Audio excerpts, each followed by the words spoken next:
Ballistic missile کا کامیاب تجربہ یقیناً دفاعی اعتبار سے تو پاکستان کی ٹیکنالوجی اور ڈیٹرنس کی صلاحیت بڑھے گی، مگر اس کی اور کیا خاصیتیں، اس پر بات کرنے کے لیے ہمارے ساتھ اس وقت ٹیلی فون لائن پر موجود ہیں بریگیڈیئر ریٹائرڈ فاروق حمید۔ بہت شکریہ۔ یہ فرمائیے گا اس ابابیل میزائل کی خاصیت کیا ہے؟ جی بسم اللہ الرحمن الرحیم، بہت شکریہ۔ دراصل اس کی وہ ٹیکنالوجی جو استعمال کی گئی ہے اس کو کہا جاتا ہے ملٹیپل انڈیپینڈنٹ ری انٹری وہیکل ٹیکنالوجی، جس کا سمپل ہمارے ناظرین کے لیے بتانے کا طریقہ یہ ہے کہ اگر ایک جو ہمارے پاس باقی جو لانگ رینج میزائلز ہیں وہ ایک نیوکلیر وار ہیڈ کیری کر سکتے ہیں، ایک نیوکلیر بام کیری کر سکتے ہیں، لیکن اس ابابیل میزائل میں جس کی رینج 2200 کلومیٹر تک ہے، اس ایک میزائل کے اندر آپ جو سمجھیں 6 نیوکلیر بام بھی ہو سکتے ہیں، 8 بھی ہو سکتے ہیں۔ تو ایک وقت پہ ایک میزائل سے آپ کئی نیوکلیر بامز آپ ڈفرنٹ ٹارگیٹس کے اوپر ایک وائڈ ایریا پہ آپ ڈراپ کر سکتے ہیں۔ نا بریگیڈیئر صاحب، اس کی ضرورت بریگیڈیئر صاحب کیوں پیش آئی؟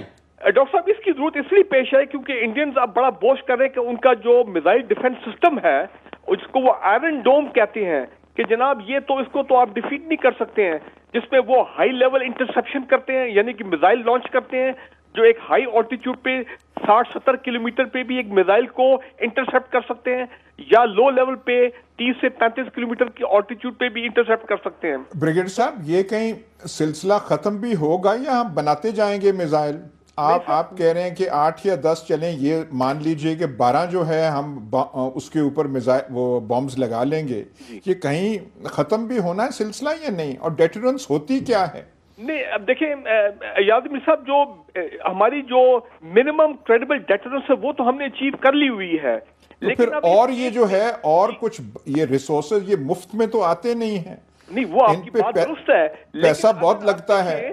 دشمن کی نے کیپیبلٹی ڈیولپ کی ہے تو اس کیپیبلٹی کا ہمارے پاس بھی جو رسپانس ہونا چاہیے نا، کہ ہم یہ تو جتنا ہمارا ایفرٹ ہے وہ ضائع تو نہیں جانا چاہیے۔ اب انڈینز آر ان اسٹیٹ۔ آپ مجھے یہ بتا دیں کتنا ایٹم بام آپ کے پاس ہوں اور ڈیلیوری وہیکلز ہوں تو آپ کہیں گے ہاں بھائی ہم نے اپنا منیمم ڈیٹرنس بنا لیا ہے؟ یادمیر صاحب یہ ڈیپینڈ کرتا ہے کہ دشمن کی انٹینشنز کیا ہے، دشمن کی کیپیبلٹی کیا ہے، اس کے مطابق بھی آپ نے ڈیٹرنس کو اپنا ایک تھریش ہولڈ بنانا ہے۔ یاد رکھیں کہ آج سے 2 ہفتے پہلے ہم نے ایک بہت بڑی کامیابی حاصل کی جس کو ہم کہتے ہیں سیکنڈ اسٹرائک کیپیبلٹی، کہ اگر دشمن ہم پر پہلے حملہ کرتا ہے، نیوکلیر اٹیک کرتا ہے، تو ہم سب مرین سے انڈر دی سی ہم نیوکلیر ویپنز لانچ کر سکتے ہیں as a second strike. Brigadier صاحب کیا کہنے، میں تو اس سے مروب ہو گیا ہوں یہ چیزیں سن کے۔ مریض جاتے ہیں ہسپتال، فرشوں پہ جا کے مر جاتے ہیں، حالت یہاں پہ غربت کی اتنی ہے۔ ایٹم بم ہم نے بنا لیا، بڑا کارنامہ کیا، بہت اچھا کیا، پر ہم کوئی ڈیسائیڈ کر لیں کہ اتنا کافی ہے، کوئی ہم نے اور ہندوستان نے کوئی جنگ لڑنی ہے؟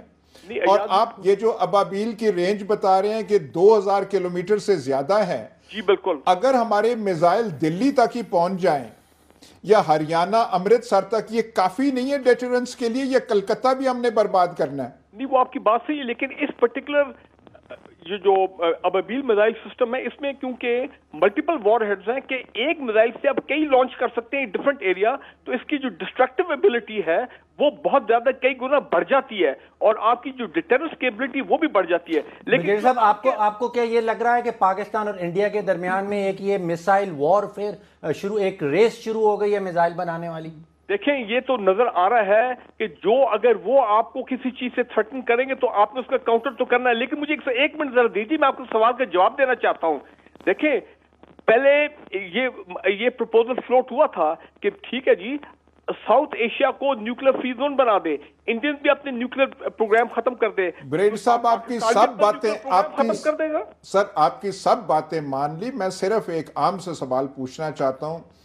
گھر میں خرچہ مہینے کا پورا نہ ہو رہا ہو، کھانے کو ہے نہیں، دوائی کے لیے پیسہ نہیں ہے، تو آپ گھر میں کتنی کلاشنکوف رکھیں گے؟ یادمیر صاحب بات یہ ہے کہ آپ کو اپنی سروائیوبلٹی کی بھی تو نیشنل سروائیول کی بھی تو بات کرنی ہے نا۔